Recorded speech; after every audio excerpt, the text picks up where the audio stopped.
Bonjour à tous, bienvenue pour cette dernière vidéo de l'année où je vais vous donner mon classement des couteaux que j'ai préférés en 2023. Et c'est cool, on va pouvoir faire ça tranquille vu que toute la famille est partie en vacances et que je suis tout seul à la maison. Non, non, nous on est là. Et merde, je pensais bien la finir celle-là, c'était trop beau.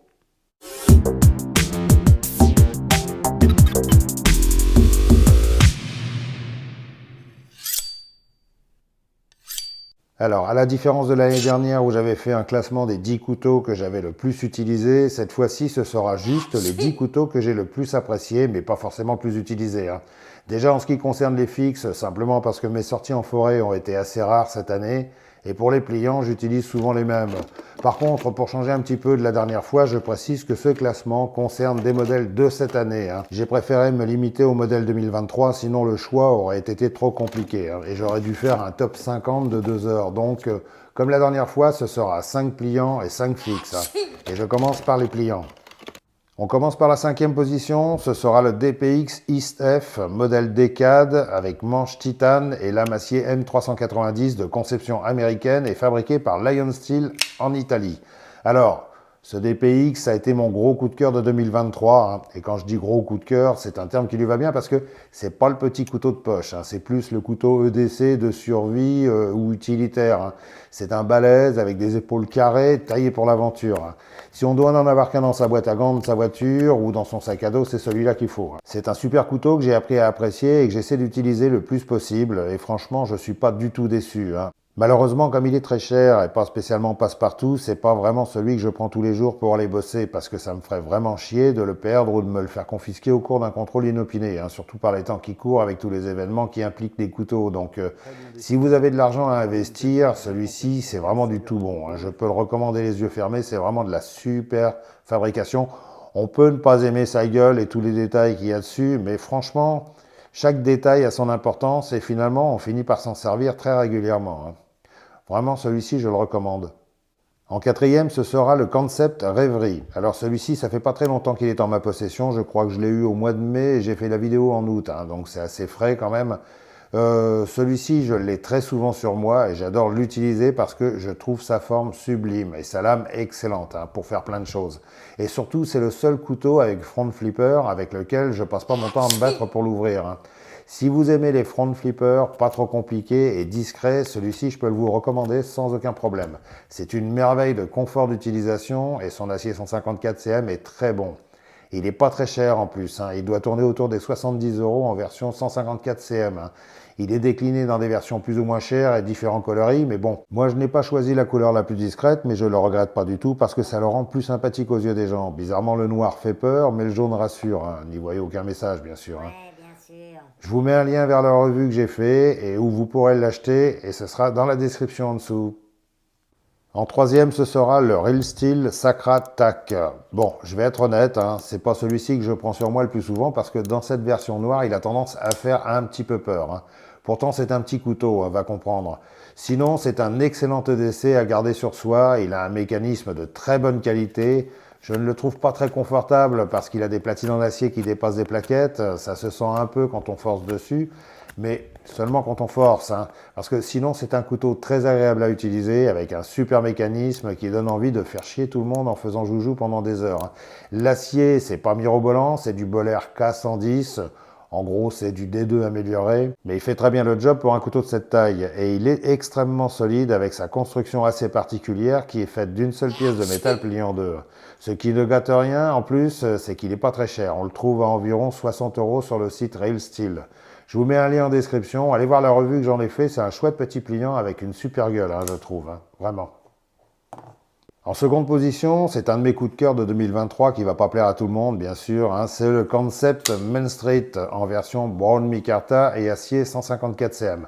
Alors lui, c'est pas le couteau le plus sortable, hein. Pourtant, il est assez poli et il se tient bien, mais bon, les gens ont peur de lui, il va savoir pourquoi, hein. Peut-être parce que c'est un design de Pinkerton, qui est un spécialiste des couteaux de défense avec des tranchants droits de style Wharncliffe comme celui-ci, hein. En tout cas, c'est un couteau que j'adore parce qu'il est extra plat et tout en étant très confortable à utiliser. Et sa lame, avec son tranchant tout droit, est super efficace dans plein de circonstances, hein. Je vous précise pas lesquelles, c'est pas très bien vu en ce moment, mais bon, vous n'êtes pas idiot, vous savez ce que je veux dire, hein. Mais si par exemple vous aimez bien tailler des piquets accroupis derrière un arbre au bois de Boulogne, Et René, tu vas où là? Pardon, je voulais dire, si vous aimez tailler des bouts de bois dans vos sorties dans la nature, vous allez adorer cette forme de lame, hein. C'est hyper efficace. Bon, par contre, si vous êtes du genre à bouffer du sauciflard toute la journée, c'est pas la forme la plus pratique, hein. En tout cas, si vous aimez cette forme, je peux le recommander sans aucun problème. En plus, il est décliné en plusieurs versions. Et maintenant, il existe aussi avec système Axis Lock comme celui-ci. L'acier, c'est du 154 cm, un acier inox américain sans aucun problème. Et il existe aussi en version plus luxueuse. Je vous mets le lien en description. Et en première position, je pense que ça va étonner tout le monde, c'est le Real Steel Barlow RB5, un petit couteau de poche slip joint, c'est-à-dire à cran forcé d'excellente qualité que j'adore et que j'ai en permanence sur moi. Et je vous explique pourquoi, c'est assez simple à comprendre. D'abord, j'aime le côté un peu à l'ancienne de ce couteau, c'est le style Barlow qui est très connu aux USA, repris par plein de marques et qui reste totalement intemporel, hein. Et ensuite, moi qui manipule en permanence 36 000 couteaux au cours de l'année, je cours plus spécialement après la rapidité d'ouverture et de fermeture, hein. Le genre qui fait kiffer tout le monde. Bon, j'aime bien ça, mais bon, maintenant je préfère prendre mon temps pour ouvrir mon couteau à deux mains. Et vous connaissez l'expression, mieux vaut ouvrir à deux mains ce qu'on ne peut pas ouvrir aujourd'hui, hein. Ou un truc du genre, je sais plus trop. Et ensuite, j'aime beaucoup le fait qu'on peut changer les plaquettes en 2 minutes et virer ou remettre le clip du côté qu'on veut aussi rapidement. Et ce qui me plaît surtout, c'est que c'est un couteau de poche qui reste au fond de ma poche, hein. Et quand je le sors, et je le sors très souvent, les gens ne poussent pas des hurlements, hein. Et quand je dois passer un contrôle avec fouille ou avec portique, on m'emmerde pas trop avec ce petit canif, hein. Souvent on me le laisse et au pire, l'agent de sécu me le garde dans un tiroir jusqu'à ma sortie. Et vu ce qui se passe en ce moment, je pense que ce petit Real Steel est un choix raisonnable, hein, qui ne va pas vous conduire en garde à vue. Moi j'ai la chance de l'avoir en deux versions avec lame clip point ou drop point et j'alterne régulièrement, mais je m'aperçois que je prends plus souvent le modèle clip point alors que c'est le modèle drop point que je trouve le plus joli. En fait, dans mes usages habituels, citadins, je trouve que la forme clip point est plus utile au quotidien. C'est idéal pour ouvrir les colis, des sachets de chips et de surgeler quand je suis tout seul à la maison et pour se curer le nez, les ongles, les oreilles, les yeux, je déconne. Bref, c'est une forme super pratique et en plus, la qualité est là, hein. Ce sont des couteaux super solides avec un ressort super puissant qui risqueront pas de se refermer sur vos doigts. Et l'acier, c'est carrément pas de la merde puisque c'est du N690, un acier de qualité intermédiaire très utilisé par des grandes marques comme Lion Steel, Fox Knives, Extrema Ratio, etc., etc. Et en plus, il n'est pas cher du tout, il est à un peu plus de 50 € sur le site Real Steel et on peut acheter des plaquettes de couleurs différentes. Je vous mets un lien en description et allez voir la vidéo, vous verrez, il est vraiment très sympa, hein. Allez, on passe au fixe, repos. Tu nous l'as fait à chaque fois, celle-là. Il s'en rappelle pas. En cinquième position, nous avons le Artisan Cutlery Reichardt. Alors, lui, je ne vais pas dire que j'en ai fait un usage intensif, hein. C'est surtout un couteau que je trouve superbe dans cette version full black. Et j'ai pas vraiment envie de rayer la lame en allant couper du bois ou pire, du carton d'emballage avec des fibres métalliques à l'intérieur, hein. Il n'y a rien de pire pour rayer les lames, hein. J'aime beaucoup son style, moitié Kepart, moitié couteau de combat. Il a été dessiné par Joe Flowers, c'est un coureur des bois très expérimenté qui a signé beaucoup de modèles de chez Condor, donc c'est un couteau qui est tout à fait capable d'aller vous sauver la vie en forêt, hein. C'est pas le couteau de bushcraft par excellence, sa forme de lame avec sa double émouture et son faux contre-tranchant n'est pas idéal pour ça, mais bon, si vous aimez son style et si vous rencontrez souvent des grizzlies ou autres sauvages, il vous laissera pas tomber, hein. Il a un très bon étui Kydex, il est solide, super confortable avec son manche tout droit et sa lame est vraiment profilée pour faire des beaux trous dans tout ce que vous voulez, hein. En plus, l'acier c'est du AR RPM9, un acier issu de la technologie des poudres fabriqué par Artisan Cutlery et que personnellement je trouve très bien. En plus, il est vraiment pas cher, il est en dessous de 60 € sur le site d'Artisan Cutlery avec les frais de port offerts. Et je crois qu'il est actuellement en promo avec les soldes de Noël et de fin d'année, hein. À vérifier quand même. Je vous mets un lien en description et allez voir la vidéo, vous verrez, il est vraiment sympa. En quatrième position, ce sera le Real Steel Gardaric Premium. Alors, le Gardaric, c'est pas une grande nouveauté chez Real Steel, hein. Il existait déjà dans une version plus grande, avec un acier plus classique. Je crois que c'était du 14C28N de mémoire, hein.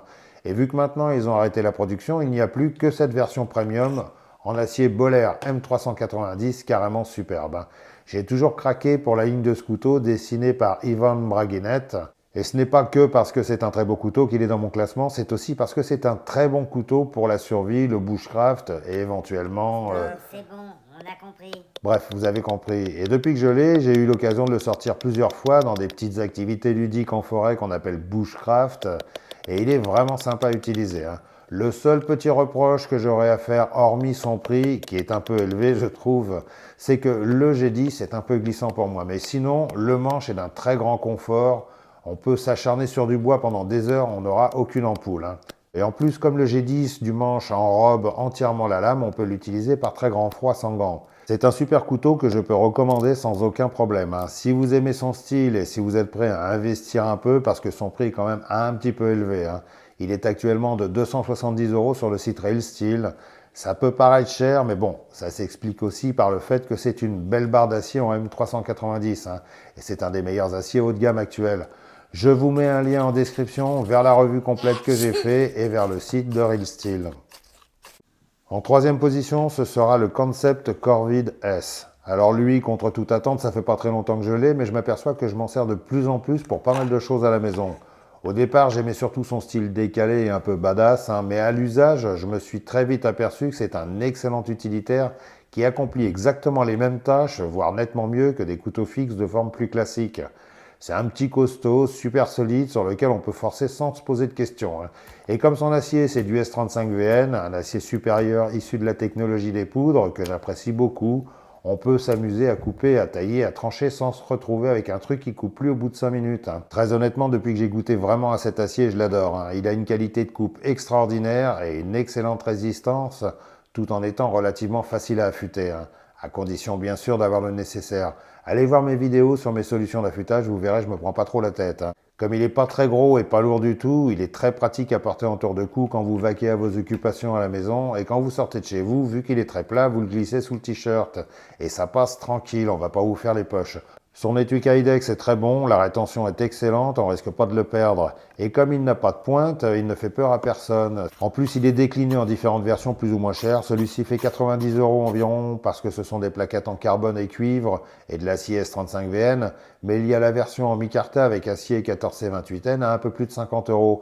Ce qui est très sympa aussi pour les gens qui cherchent un utilitaire vraiment utile. Je vous mets un lien en description. En deuxième, il y a le Petrified Fish Beluga Fix. Alors lui, c'est aussi un gros coup de cœur de cette année. C'est la version fixe du Beluga pliant qui avait déjà eu pas mal de succès. Il est très réussi, il a un excellent étui, une prise en main super confortable, un excellent acier, c'est du N690 et quelques petites options supplémentaires très sympathiques. Et tout ça pour un prix vraiment intéressant. C'est un fixe à mettre dans la catégorie des small size et il n'est pas très grand, mais il fait sacrément bien le travail qu'on lui demande. C'est le must de cette année chez Petrified Fish, hein. J'avais été le premier à faire une revue dessus et je reste sur les mêmes impressions. Il est vraiment très cool ce petit couteau, hein. Et c'est une super affaire. Allez voir ma vidéo, vous verrez, c'est vraiment un chouette couteau que je classerai plus par contre dans la catégorie couteau utilitaire à tout faire et petit couteau de survie plutôt que couteau de bushcraft, hein. Mais si on a que ça, il est vraiment très efficace. Celui-ci, je peux le recommander, mais les yeux fermés, hein. Et en premier, tadam, c'est le Ontario Blackbird en S35VN. Alors lui, c'est mon chouchou de l'année 2023. C'est pour moi le meilleur couteau à l'heure actuelle pour aller vous perdre dans la forêt en ayant oublié votre pierre à affûter, hein. Son acier est vraiment excellent, il tient son tranchant très longtemps et on peut lui demander beaucoup de choses avant que ça lâche. C'est 100% made in USA, fabriqué par Ontario dans l'État de New York. Une marque historique américaine que tout le monde connaît, hein. C'est simple, aux États-Unis, tu as 3 grandes marques de couteaux fixes qu'on rencontre sur toute la planète. C'est Ontario, Essie et Ka-Bar. Et pour avoir pas mal bourlingué dans le passé, je peux vous assurer que ces 3 marques, on les rencontre vraiment partout, hein. Et en ce qui concerne Ontario Knife, on a eu un petit peu chaud, enfin ou plutôt c'est eux qui ont dû avoir chaud, parce qu'ils ont failli disparaître, hein. Ils étaient en totale cessation il y a quelques temps. J'en ai discuté un peu avec quelqu'un de chez eux, il semble que tout le monde s'est mobilisé pour ne pas laisser mourir cette compagnie qui est quand même très ancrée dans le cœur de l'Amérique profonde. Et c'est principalement l'État de Virginie qui a réussi à la racheter, donc maintenant Ontario est ressuscité en Virginie. Par contre, attention, la production n'a toujours pas repris et en plus, on n'est pas sûr que leur nouvelle production sera la même que l'ancienne. Donc du coup, si vous êtes intéressé par ce Blackbird, n'attendez pas trop. Il y en a encore chez certains sites, mais bon, pour combien de temps, là, je peux pas dire. Quoi qu'il en soit, c'est vraiment un super couteau, vraiment agréable à utiliser avec une forme Kepart toute simple et un côté rustique parce que les finitions, c'est pas super soigné, hein, chez Ontario en général, hein.